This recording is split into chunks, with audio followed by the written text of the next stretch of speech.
Assalamualaikum, selamat malam pemirsa. Anda menyaksikan One on One. Kali ini bersama saya Arif Fadil. Kita sudah dibuka dengan tampilan sosok yang penuh dengan prestasi, baik itu untuk tingkat nasional maupun juga internasional. Ya, siapa yang tidak kenal dengan Wakil Menteri Pendidikan Tinggi, Sains dan Teknologi Profesor Stella Christy. Kalau saya highlight mungkin sedikit ya, ini penerima beasiswa ASEAN dari pemerintah Singapura dan United World College ya untuk melanjutkan studinya di Red Cross Nordic United World College Norwegia. Lalu pada 99 lalu ini Stella juga menerima beasiswa penuh. Wow, luar biasa, dari Harvard University dengan predikat lulus magna cum laude with the highest honors pada tahun 2004.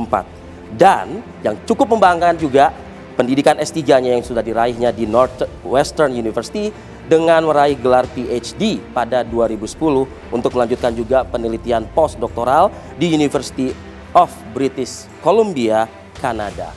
Untuk itu langsung saja tanpa membuang waktu, saya ingin mengundang langsung. Please welcome, selamat malam kepada Wakil Menteri Pendidikan Tinggi, Sains dan Teknologi Republik Indonesia, Profesor Stella Christy. Halo. Selamat malam Mas Selamat Arif. malam, apa kabar? Baik. Saya antara mau serius dan mau juga bikin agak cair malam ini karena penampilan Bu Wamen kita ini luar biasa. Mungkin karena luar biasa isi kepalanya, penampilan ya sudah santai saja begitu. Apa kabarnya? Baik. Sehat ya? Sehat. Kita ngobrol-ngobrol iya. selama 1 jam ke depan. Mungkin boleh dibuka dengan highlight sedikit ya Bu Wamen. Enaknya apa nih nyapanya nih? Bu Wamen, Bu Profesor? Aduh jangan. Bu Stella? Aduh jangan. Stella apa aja. Stella aja. Mbak Stella izin ya kalau gitu ya. Tanpa mengurangi hormat kami intinya. Ini gimana ceritanya nih pendidikan dan juga ilmu yang diemban cukup banyak, full scholarship dan juga lulusannya juga. Bisa cerita secara highlight nggak sih gimana? Secara highlight semuanya itu saya sangat lucky. Keberuntungan berarti? Keberuntungan, wow. Tentu saja saya keberuntungan dan juga keharusan karena saya waktu itu untuk sekolah seperti di sekolah di Amerika Serikat orang tua saya pasti tidak mampu Siapa untuk sih membayarkan. Harvard University. Iya, tapi orang tua saya pasti tidak mampu untuk membayarkan kuliah di luar negeri dan saya mencari kesempatan bisa nggak saya dapat. Dan saya sangat beruntung saya mendapatkan kesempatan-kesempatan itu dan yang lain juga semua kesempatan dan kesenangan. Saya jatuh cinta pada riset, penelitian karena itu sangat menarik dan sangat membawa kebahagiaan. Tapi kan bicara soal yang mengajukan untuk mendapatkan full scholarship ini kan bukan hanya 1-2 orang ya biasanya ya, cukup banyak lah begitu. Tapi the one only Anda akhirnya berhasil meraih itu. Itu keberuntungan Mas Arif. Itu keberuntungan. Tapi kalau saya boleh ya, saya jual nama Indonesia makanya saya diterima di Harvard. Nah, ini menarik ya. Sungguh karena waktu itu mungkin saya sudah pernah bercerita sekali. Tapi sebelum saya jadi Wamen waktu itu saya pernah cerita di podcast. Saya itu waktu aplikasi ke Harvard, saya menulis karena kita harus menulis essay. Essay-nya itu adalah essay pribadi. Itu persyaratan awal ya? Itu persyaratan sekaligus gitu Mas. Harus kasih angka tapi juga persyaratan. Apa yang ditulis maksudnya? Itu dia yang mau saya ceritakan. Sungguh saya jualan Indonesia. Judulnya itu bahasa Inggrisnya The Tie to the Motherland. Ikatan terhadap Ibu Pertiwi. Jadi yang saya ceritakan di essay itu bukan prestasi saya, bukan apa, tapi saya itu merasa begitu terikat terhadap Ibu Pertiwi Indonesia. Dan itulah saya. Sungguh saya jualan Indonesia, makanya saya diterima. Dan mungkin itu juga yang kemudian mengetuk perhatian ya, begitu ya? Iya. Mungkin karena waktu itu jarang ada yang aplikasi dari Indonesia, jadi makanya saya bilang saya beruntung. Berarti rajin dong ya nyari-nyari. Oh harus rajin, saya ingat kalau dulu kan nggak ada internet ya, zamannya saya. Nggak kebayang, nggak jauh di internet. Itu saya masih ingat tuh ada buku. Nah bukunya itu cuma satu di SMA saya. Di bukunya itu ada daftar-daftar universitas-universitas. Kayak buku telepon, masih ingat nggak buku telepon? Iya. Banyak yang nggak ingat ya kalau buku telepon. Yang warna kuning itu kan? Warna kuning ya? Iya kan? Kayak buku telepon. Halaman kuning, bahasa Inggrisnya jangan disebut. Nah kayak gitu harus cari satu-satu. Okay. Gimana? Terus ada yang kasih beasiswa nggak? Ya kayak gitu lah Mas. Ini kalau misalnya pemirsa, kalau kita mungkin ngobrolnya agak-agak match gitu ya. Karena kalau kita lihat kelahiran, sosok kelahiran tahun 79. sorry. Iya. 79. Ini nggak jauh beda sama saya nih. Oh iya, gitu. Makanya kita masih di era yang sama kayaknya nih ya. Oh, oke. Gitu ya. Makanya kalau tadi dibilang buku kuning, wah iya banget. Ingat ya? Dulu kan di tiap telepon umum ada kalau nggak salah Ada. ya. Luar biasa nih yang kayak gini nih. Oke. Nah, tapi sekali lagi kita mungkin melihat Bu Wamen, Mbak Stella ya. Ini akhirnya kan kembali ke tanah air dan dipanggil oleh Presiden Prabowo Subianto. Ya. Nah, kalau boleh secara highlight gitu, gimana sih kisahnya? Kisahnya, saya kembali itu sungguh 3 hari sebelum dipanggil ke Kertanegara. Oke. Jadi sungguh sampai saat itu saya masih menetap di Beijing sebagai guru besar di Tsinghua University. Oke. Namun memang sebelum itu beberapa kali diminta paparan oleh Pak Presiden Prabowo waktu beliau sebagai presiden terpilih. Ketika sudah terpilih? Ketika sudah terpilih saya diminta paparan mengenai data-data. Bapak Presiden sangat mau mendengarkan data-data. Saya sangat kagum bahwa seorang presiden terpilih mau mendengarkan ilmuwan ya tentang data-data. Apa yang ditanyakan oleh presiden pada saat itu? Waktu pertama kali berkaitan dengan 2 hal. Ya. Yang pertama adalah tentang makan gratis. Waktu itu saya sarankan kepada Pak Presiden bahwa mungkin lebih dari sisi kognitif dan perkembangan otak lebih cocok kalau kita juga mempertimbangkan makan pagi. Karena makanan itu akan dampaknya terhadap pemikiran otak dan konsentrasi. Jadi kalau kita gampangnya, kalau perut kosong kan kita akan susah berkonsentrasi. Gimana juga mau melakukan sesuatu. Gitu dan dari secara data pragmatik, maksudnya kalau kita lihat itu namanya food insecurity. Jadi kekurangan asupan itu banyak terjadi pada pagi hari. Itu saya lihat datanya. Dan juga di Indonesia saya rasa juga demikian. Karena pagi-pagi repot kan nyediain. Betul. Dan tentunya mungkin dalam paparan itu juga dilengkapi juga dengan beberapa contoh-contoh mungkin beberapa negara yang sudah menerapkan. Itu juga disampaikan kepada Pak Prabowo? Iya. Karena saya menelaah data-data apakah memang program makan bergizi itu, program makan gratis itu ada dampaknya. Dan terutama sekali saya lihat dari dampak prestasi sekolah, prestasi akademik. Dan ternyata dan dampak itu cuma bisa dilihat dari 2 hal. Pertama, perbandingan sebelum ada program dan sesudah ada program, apakah ada kenaikan, itu terukur sekali. Dan kedua, perbandingan antara daerah yang mendapat makanan dan daerah yang tidak mendapat makanan. Nah, data-data ini bisa kita lihat dari negara yang sudah melaksanakannya dalam beberapa waktu, dan waktu itu paling banyak saya lihat di Amerika Serikat, tapi di India juga ada. Dan di Amerika Serikat itu jelas data-datanya bahwa makan gratis di sekolah itu meningkatkan prestasi akademik. Dan ada angka-angkanya, saya agak lupa sekarang karena saya orangnya pelupa. Ya, itu yang pertama. Dan setelah itu beberapa kali Pak Prabowo seperti yang sudah mungkin Mas Arief juga dengar, mempunyai program unggulan, adalah program SMA Unggul, mendirikan SMA Unggul yang berkualitas untuk seluruh insan-insan Indonesia yang paling pintar dan dari berbagai latar belakang. Dari latar belakang ekonomi yang beragam, dan ini akan diberikan beasiswa penuh untuk bisa menempuh pendidikan yang sangat berkualitas, dan terutama sekali ini akan dibangun di daerah, bukan di kota. Nah, dan saya diminta, Profesor Satrio, Pak Menteri, dan bersama tim-tim kami, anak-anak muda yang sangat hebat, ini diminta untuk menelaah konsep program SMA Unggul ini oleh Bapak Presiden. Dan akhirnya langsung dimention kah pada saat itu untuk Menteri Pendidikan atau Wakil Menteri Pendidikan? Oh tidak, saya tidak pernah tahu. Tidak pernah tahu? Sampai 3 hari sebelumnya. Rahasia Tuhan masih waktu itu ya? Meskipun sudah dipanggil dan berhadapan langsung gitu ya? Oh iya, tapi waktu itu kan untuk memberikan masukan data saja. Oke. Tadi menarik kalau kita simak, saya mungkin highlight sedikit dari pernyataan. Tenaga pengajar, pendidik, dan lain sebagainya. Ya. Belum lewat dari hitungan minggu, di pekan ini kita juga memperingati Hari Guru ya. Apa yang mungkin bisa Mbak Stella sampaikan, Bu Wamen sampaikan, bicara soal tenaga pengajar, tenaga pendidik, dan lain sebagainya? Ya, saya juga seorang guru. Saya tahu di Indonesia kadang-kadang kalau dosen tuh nggak dipikir sebagai guru ya, padahal dosen itu juga guru pasti kan, namanya juga guru besar ada kadang. Tenaga pendidik adalah suatu memang tugas yang mulia.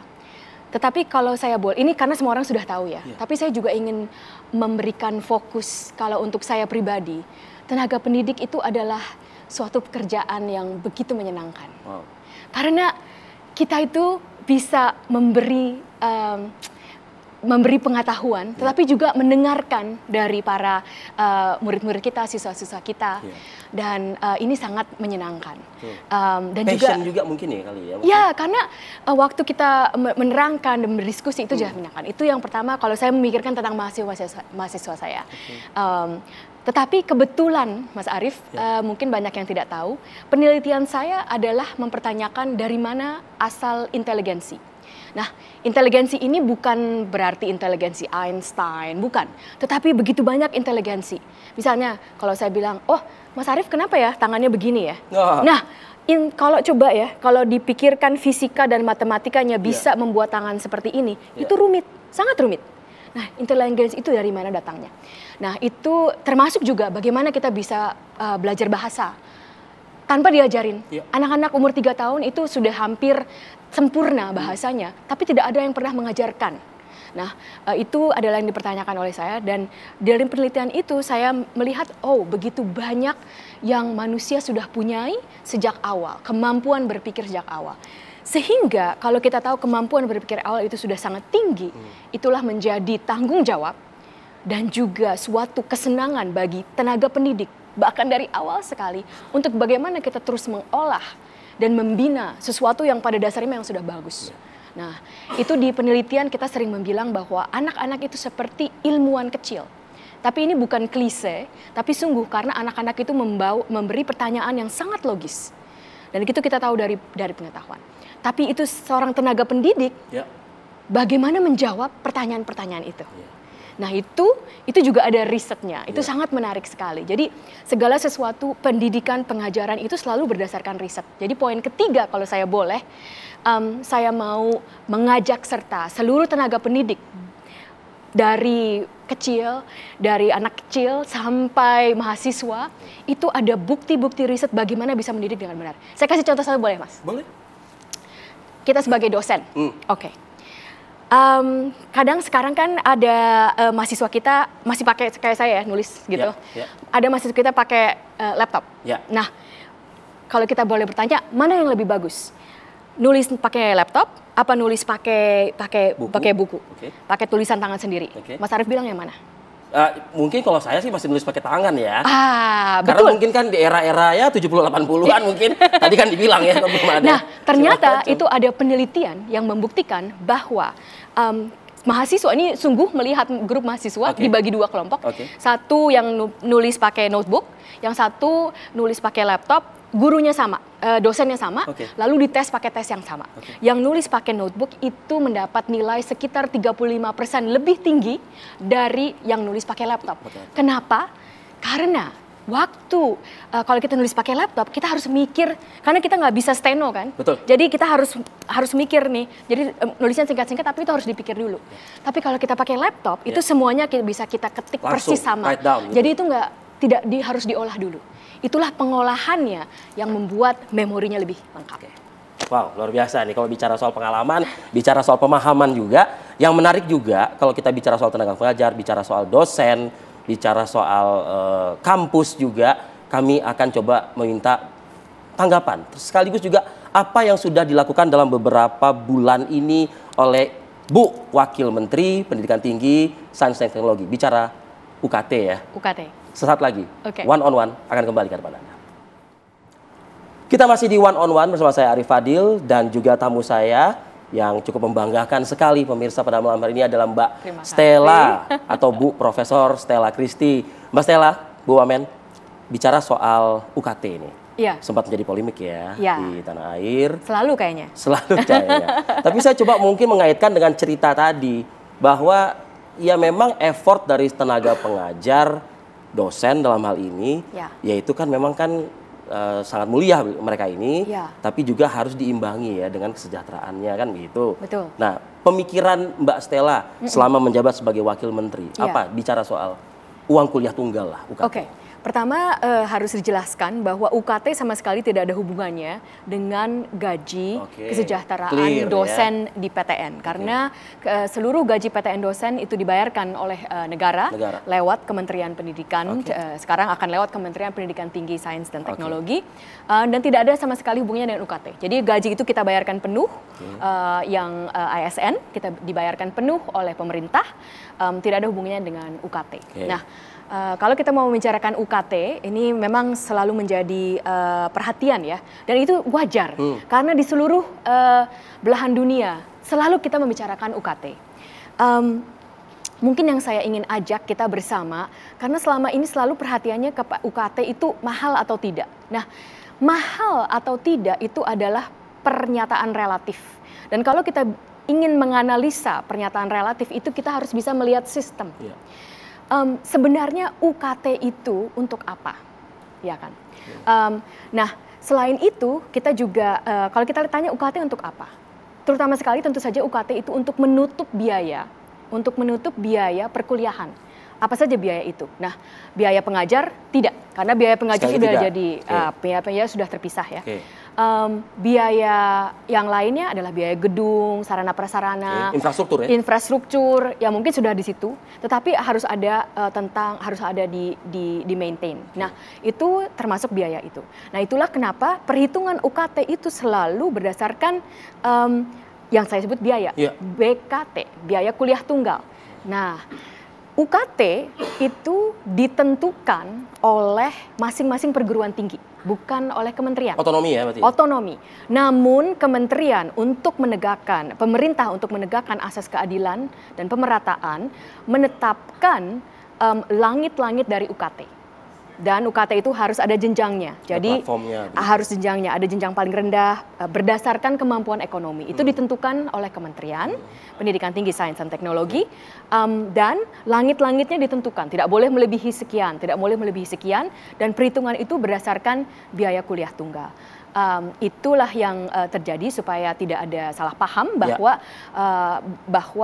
biayanya UKT masing-masing itu memang ada pertimbangan ekonomi, itu penting sekali. Langit-langitnya juga sudah dipatok supaya itu adil dan merata. Tetapi memang ada otonomi dari masing-masing perguruan tinggi. Mungkin yang saya ingin ajak, karena ini cukup rumit, nanti lebih dari 1 jam kalau saya bicara tentang UKT bisa jadi biaya perkuliahan, bisa menjadi kuliah SKS gitu ya. Kenapa UKT begitu? Bukan hal yang mudah dan bisa disampaikan dalam hitungan menit ya gitu ya. Tapi kalau saya boleh, sensitif sih soalnya memang. Iya, tapi sensitif itu topik yang harus kita bicarakan, Mas Arief. Saya setuju. Mungkin yang saya ingin ajak, ayo kita sama-sama berpikir, apakah UKT? Jadi kalau kita menentukan tadi mau mahal atau tidak, kita harus melihatnya sebagai itu adalah investasi yang bagus atau tidak. Jadi setiap individu bersama keluarganya yang akan menempuh perguruan tinggi, yang sungguh bersyukur dapat masuk ke perguruan tinggi negeri yang atau perguruan tinggi negeri, kalau untuk saya berbicara dari kementerian ya, harus bisa menilai itu adalah investasi yang bagus atau tidak. Nah, kalau bagaimana kita bisa melihat itu investasi yang bagus atau tidak? Tentu saja kita bisa lihat dari angka-angka. Pendapatan setelah mendapatkan S1, rata-rata gaji pertama itu berapa? Saya lihat tadi dari Badan Pusat Statistik, gaji pertama dari S1 dibandingkan lulusan dari SMA itu meningkat 101%. Jumlahnya sekitar 4,2 juta. Ya, 4,2 juta per bulan. Ya, sini menjadi 49, hampir 50 juta ya, 49,8 juta per tahun. Nah, dari situ itu kita bisa menghitung secara hitungan ekonomi. Sebelum masuk kuliah pun harus kita udah belajar ekonomi nih, ya kan? Itu kalau uang kuliah saya sekian, nah itu investasi yang bagus atau tidak? Nah itu jadi kita setiap individu kita harus menghitung itu. Berpikirnya ke situ dulu. Iya, kita harus menghitung itu. Kalau kita bisa melihat itu sebagai investasi dan menilai apakah itu investasi yang baik atau tidak, mungkin kita bisa secara lebih bijaksana menentukan apakah uang kuliah tunggal itu sudah pantas, terlalu mahal, atau bahkan wajar. Mengajak untuk berpikir ke arah sana tentu kan tidak seperti membalikkan telapak tangan gitu ya Mbak Stella ya. Artinya kan it's all about mental psychological juga ya gitu ya. Betul. Dunia itu semua persepsi, Mas. Iya, iya. Artinya di Kementerian Pendidikan Tinggi pun juga sudahkah mungkin item-item ini dipikirkan untuk menjadikan solusi agar tidak lagi menjadi kontroversi nih Ya. Uang kuliah tunggal ini? Itu usulan yang sangat bagus, Mas Arief. Saya rasa kami dari kementerian tentu saja perlu mengeluarkan data-data ya. Terutama ini menarik, Mas Arief, kalau kita lihat UKT yang kelas yang untuk ekonomi yang bawah itu langit-langitnya itu cuma 500.000. 500.000, dan kalau kita lihat yang langit-langitnya sampai 1 juta, 500.000 sampai 1 juta itu sekitar 29% dari data tahun lalu itulah yang membayarnya dengan 1 juta itu sekitar 29%. Sedangkan yang kategori kedua, kategori menengah itu sekitar 69%. Dan kategori yang paling atas sekali itu cuma sekitar 5%, Mas. Jadi itu kebanyakan kategori menengah. Nah, kembali itu tentu saja kita sebagai kementerian harus membeberkan data-data ini. Dan sebagai penghitungan investasi. Betul. Dari masing-masing individu, apakah itu investasi yang baik atau tidak. Tapi saya rasa kenapa tidak kita mulai dari sekarang? Malam ini juga, ayo kita memikirkan apakah itu kuliah itu suatu investasi yang baik atau masih belum? Sudah ada policy untuk menjawab itu dari kementerian? Saya rasa kalau untuk sebagai investasi itu harus dijawab dari masing-masing individu, Mas. Karena kementerian tidak bisa bilang itu investasi yang bagus, tidak. Saya, Mas Arief, siapapun harus menentukan sendiri itu investasi yang bagus atau tidak, karena tergantung dari keadaan ekonomi kita pada waktu itu. Dan prediksi kita nanti setelah kuliah itu kita akan bisa mendapat seperti apa. Ya, tapi kalau kita juga bisa melihat data-data dari Badan Pusat Statistik. Tadi saya juga ngecek Badan Pusat Statistik nih, persiapan sebelum ketemu Mas Arief, ya kan? Betul.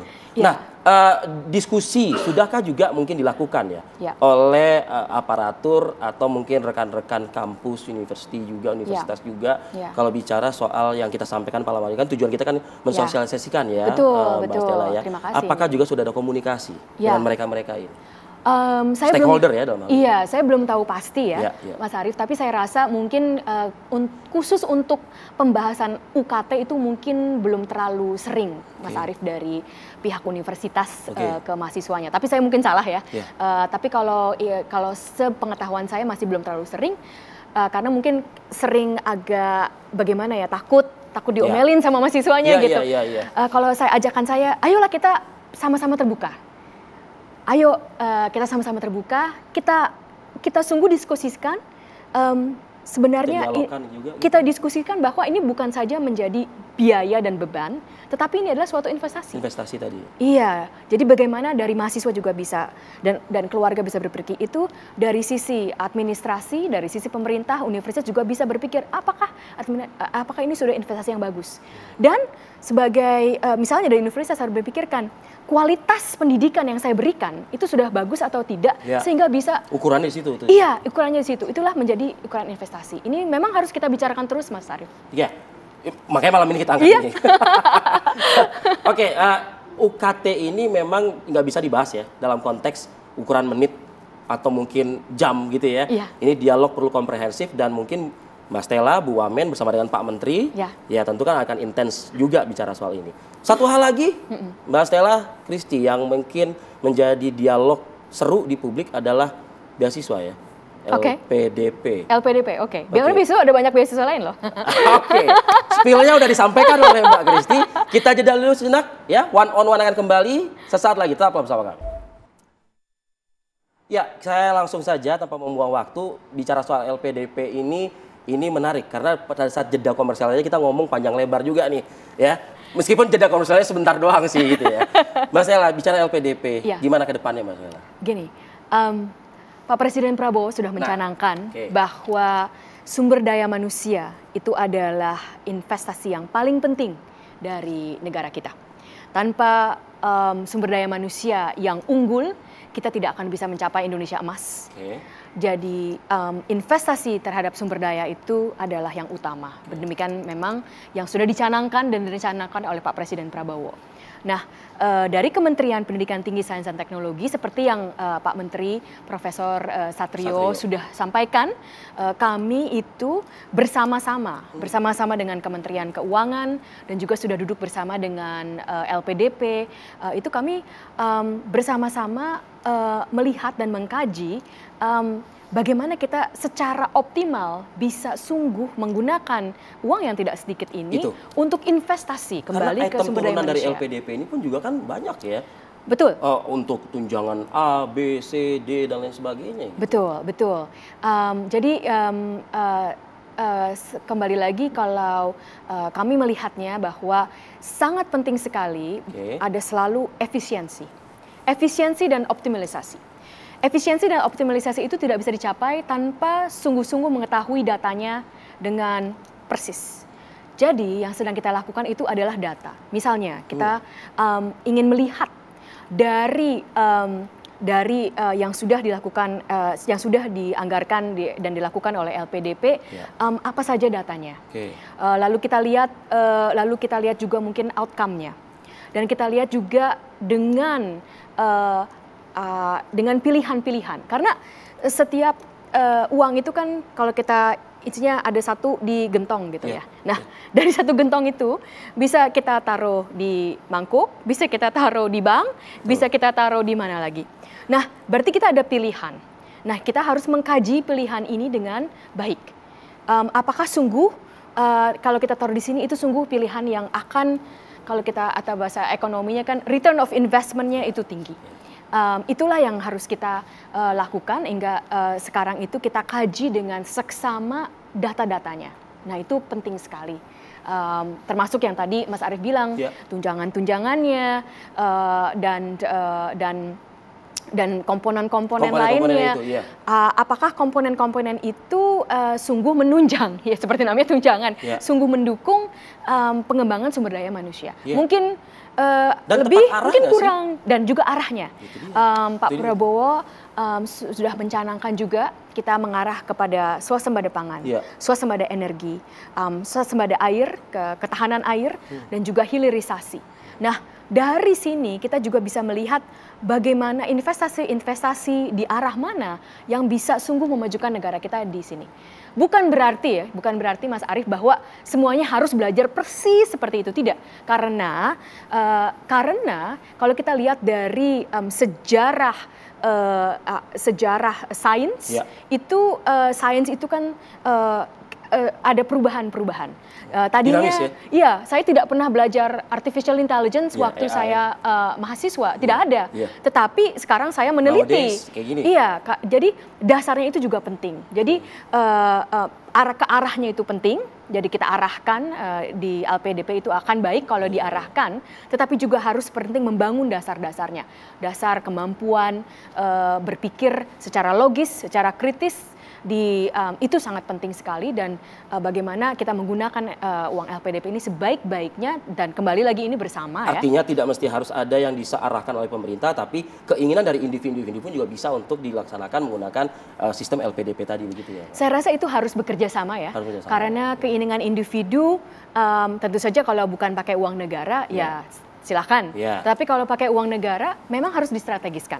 Nah, tetapi maksud saya itu tadi adalah sebagai negara kita sungguh berpikir secara strategis bahwa investasi-investasi dasar pun di bagian matematika, bisa matematika murni, itu bisa menghasilkan contohnya penelitian di bidang artificial intelligence, itu yang maksud saya. Jadi tidak semuanya harus belajar computer science. Nanti tidak diversifikasi kita. Nah, itu.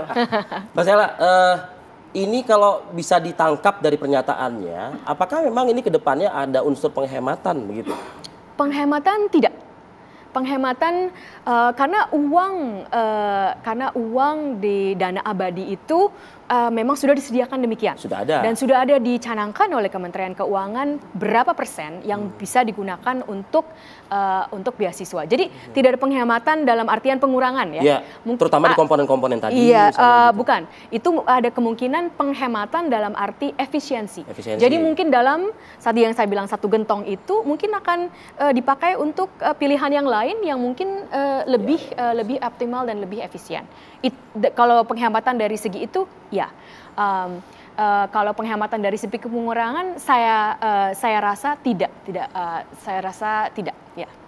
Kalau kita mengacu ke pernyataan koreksi ya, kalau misalnya mungkin ada miss di sini, Pak Menteri sudah mengatakan mereka yang sudah selesai menjalani pendidikan, itu kan tidak mesti harus kembali. Ya. Nah pertanyaannya nih buat kita semua pemirsa juga begitu, sudahlah dibiayai negara, ini kan pakai bahasa di garis. Tentu saja. Iya kan? Ya. Sudahlah dibiayai negara, sudahlah enak ini segala macam. Terus kok nggak diberikan sumbangsihnya? Seperti kayak Mbak Stella misalnya gitu, udah kemana-mana ya kan, tapi akhirnya kembali ke tanah air untuk memikirkan nih nasib bangsa nih gitu loh, melalui kementerian. Nah, ada pernyataan-pernyataan seperti itu di publik dari para masyarakat. Bagaimana menyikapi hal ini? Pertama, saya sangat mengerti mengapa publik berkata seperti itu. Karena tentu saja kembali publik merasa, oh ini sudah uang negara dari pajak, harus dimanfaatkan sebaik-baiknya. Namun kembali, ayo kita lihat datanya bersama. Kebetulan saya ditugaskan Pak Menteri juga untuk melihat optimisasi dan ada data-data yang sangat mendukung mengapa kalau seseorang Indonesia itu akan berkarya secara tinggi, berkarya secara baik di luar negeri itu akan membawa keuntungan yang besar untuk Indonesia. Ini adalah data-data yang sudah saya teliti bersama dengan tim saya. Kita lihat dari case study seperti di Korea Selatan, seperti di India, dan juga terutama sekali di Tiongkok. Nah, apa yang terjadi? Tidak semuanya kembali. Yang Pak Menteri waktu itu bilang adalah karena waktu mereka kembali belum tentu ada industri yang menyerap mereka. Nah itu perlu diperhatikan. Itu yang dikhawatirkan ya? Itu yang dikhawatirkan hingga Pak Menteri membebaskan. Nah kalau kita berpikir, tapi saya juga mengerti mengapa orang bilang loh kok seperti buang-buang uang. Ayo mari kita bersama pikir, sebenarnya tidak. Coba Anda pikirkan, seandainya begitu banyaknya orang Indonesia seperti orang India yang menjadi top CEO di perusahaan-perusahaan di Amerika Serikat. Mas Ari tahu, di Silicon Valley, saya kebetulan pernah tinggal di situ, itu 50% bahasa yang mereka bicara di Silicon Valley itu bahasa yang mereka bicara di rumah itu bukan bahasa Inggris. Silicon Valley itu secara gampangnya itu sekitar 30% itu semuanya orang India. Dan itu kenapa? Itu karena begitu banyak diaspora mereka yang menjadi CEO dan mereka lebih meng-hire dari negara India sendiri. Tentu saja kita inginkan seperti itu. Kedua, dari sisi saya karir sebagai seorang ilmuwan. Tiongkok itu begitu banyak mahasiswa PhD, tapi juga ilmuwan dari Tiongkok di Amerika Serikat. Kenapa? Karena yang ilmuwan yang profesor di universitas ternama itu banyak adalah diaspora Tiongkok. Jadi waktu mereka menerima mahasiswa, karena saya sebagai profesor, saya menentukan untuk S3. Saya mau, kalau S1 saya tidak bisa menentukan, tapi S3 saya yang menentukan. Saya mau ambil sini ya, saya mau ambil dia, mau ambil dia.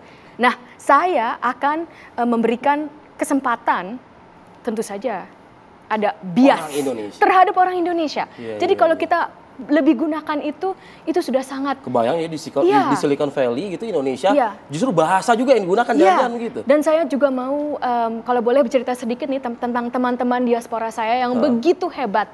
Mas Ari tahu begitu banyak teman-teman diaspora yang begitu hebat di luar negeri. Mereka ini mereka mengambil mahasiswa dari Indonesia. Mereka juga sangat bersumbangsi untuk memberikan ilmu bagaimana bisa kita menuntut ilmu di luar negeri untuk melakukan PhD, untuk melakukan riset kolaborasi. Itu banyak sekali sumbangsihnya. Belum terlalu terdengar di antara masyarakat karena jumlahnya masih sangat kecil. Pendataan perlu dilakukan sepertinya sekarang. Pendataan perlu dilakukan, tapi itulah saya rasa yang Pak Menteri maksudkan. Jika kita menjadi orang-orang hebat di diaspora, di luar negeri, akan sangat bermanfaat terhadap kita orang Indonesia. Indonesia mungkin sudah goes internasional, tapi Indonesia berpengaruh di mata internasional. Mungkin ya ini yang semangatnya ingin dikedepankan oleh Pak Menteri, begitu maksudnya ya. Demikian. Oke. Nah ini semakin menarik ya. Tapi yang jauh juga lebih menarik pemirsa, kalau kita nggak singgung-singgung juga gaya dari Mbak Stella loh malam ini. Saya malah merasa kayak diri saya paling kaku nih malam ini nih, ya. Saya berbusana terlalu formal, sedangkan narasumber saya seorang pejabat, tapi tetap kekinian loh kayaknya ya. Boleh ya Mbak ya? Dari tadi kita sudah mikirin yang hal-hal yang ini, kita agak cooling down kali ya. Boleh. Usai jeda, kami akan kembali. Tetaplah di One on One. Ya, kembali lagi di One on One. Saya Arif Fadil dan juga Profesor Stella Christy, Wakil Menteri Pendidikan Tinggi, Sains dan Teknologi Republik Indonesia. Mbak Stella, saya perhatikan dari tadi Mbak, ini wardrobe yang memang biasa digunakan ke kantor nih, kalau kayak gini nih. Iya Mas. Serius? Iya.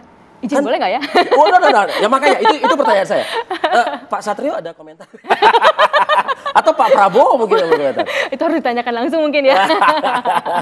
Tapi memang keseharian suka hijau kayaknya ya? Ijo mungkin ya, saya suka hijau ya, kan menenang. Iya. Enggak sih, saya suka banyak warna sih, biru. Ya, saya sangat suka biru ya. Kacamata juga lumayan unik ya kayaknya. Iya, ini hijau neon kali ya, saya suka hijau neon. tapi kenyamanan Mbak Stella sendiri, wardrobe, lalu keseharian, itu bisa diceritain nggak kayak gimana? Ini menarik ya, karena tadi kan saya bilang saya adalah ilmuwan yang meneliti inteligensi. Nah, inteligensi itu kan sehari-hari, termasuk bagaimana memilih baju. Itu ada sainsnya juga. Serius? Oh, tentu saja. Karena itu kan namanya decision making science. Jadi kalau kita... This is not all about mix and match ya berarti ya? Ada juga gitu? Ada. Maksudnya kita mempertanyakan kenapa bisa memilih baju yang seperti itu. Itu decision making science atau science membuat keputusan. Karena memilih baju itu kan membuat keputusan. Jadi itu sangat menarik. Pola-pola pikiran apa, faktor-faktor apa yang membuat kita membuat keputusan seperti itu, sehingga itulah pilih bajunya seperti itu. Dan ya banyak ada banyak pola-pola yang berbeda, tetapi sebenarnya secara garis besar kita biasanya menggunakan yang namanya shortcut gitu ya, jalan pintas. Jadi kalau biasanya gimana saya nih? mau mendalami nih soalnya. Mungkin satu mungkin kalau untuk Mas Arif tuh kalau di sini pasti harus pakai jas. Itu jadi udah gampang pakai jas aja gitu. Terus atau mungkin dari kalau tampil di TV kan, kalau dari segi persepsi saya tahu kalau di TV itu sebenarnya nggak boleh corak-corak. Saya salah nih hari ini ya. Kenapa? Iya, karena kalau corak-corak, kalau tampil di terlalu banyak corak, kalau tampil di TV itu dari mata persepsi itu kurang enak dilihatnya. Wow. Iya. Itulah makanya. Apa boleh saya panggil program director saya mungkin ikut ngobrol di sini gitu ya? Bener atau enggak nih kira-kira nih gitu? Boleh. Kalau terlalu banyak corak itu tidak enak dilihat dari science of perception. Nah, jadi itu biasanya itu kenapa mungkin sering dibilang kalau tampil di TV atau di layar itu jangan terlalu banyak yang pakai corak. Ya, polos itu lebih bagus gitu. Dan itu sebetulnya bisa kita dapat dari artificial itu ya, maksudnya gitu ya? Oh, bukan dari artificial, ini adalah dari pemikiran dan otak dari pemikiran. kita. Ya, jadi... saya berpikir gini, kalau tadi saya sebetulnya kalau tahu kayak gini, ujung bicara kita gitu, sebelum saya wawancara sama Wamen Pendidikan Tinggi dan Sains Teknologi ini, saya ke chat GPT dulu gitu loh. Saya mau wawancara Bu Wamen. Apa busana yang saya akan pakai kira-kira ya gitu.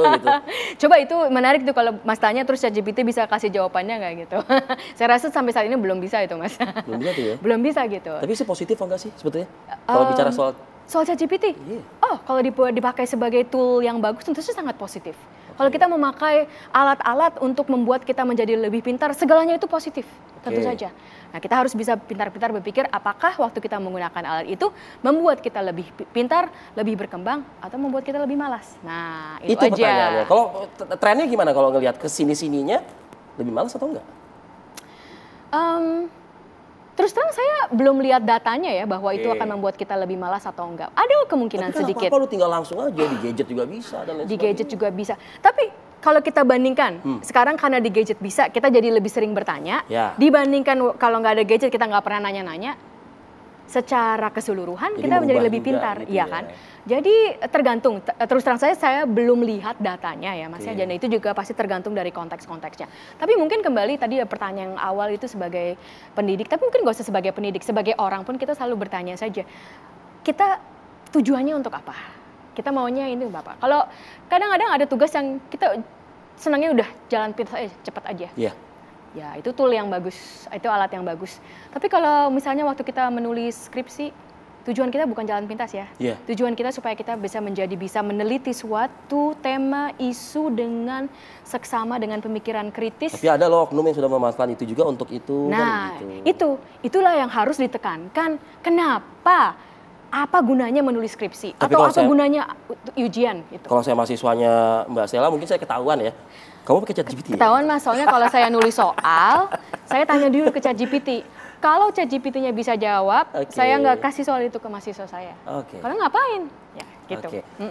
Mbak Stella, kemarin ikut bukan jalan-jalan ya, kerja lah gitu kerja, ya. Mas, kerja. Kerja ya. Dengan kerja Presiden Republik Indonesia Prabowo Subianto.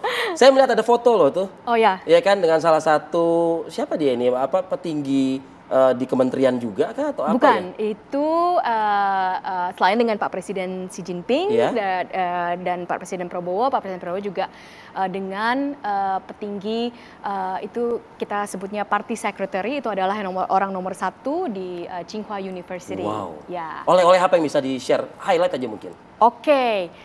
Oleh-olehnya sangat bagus, apa tapi ini akan diumumkan langsung oleh Bapak Presiden Prabowo. Spill tapi dikit. ada oleh-olehnya.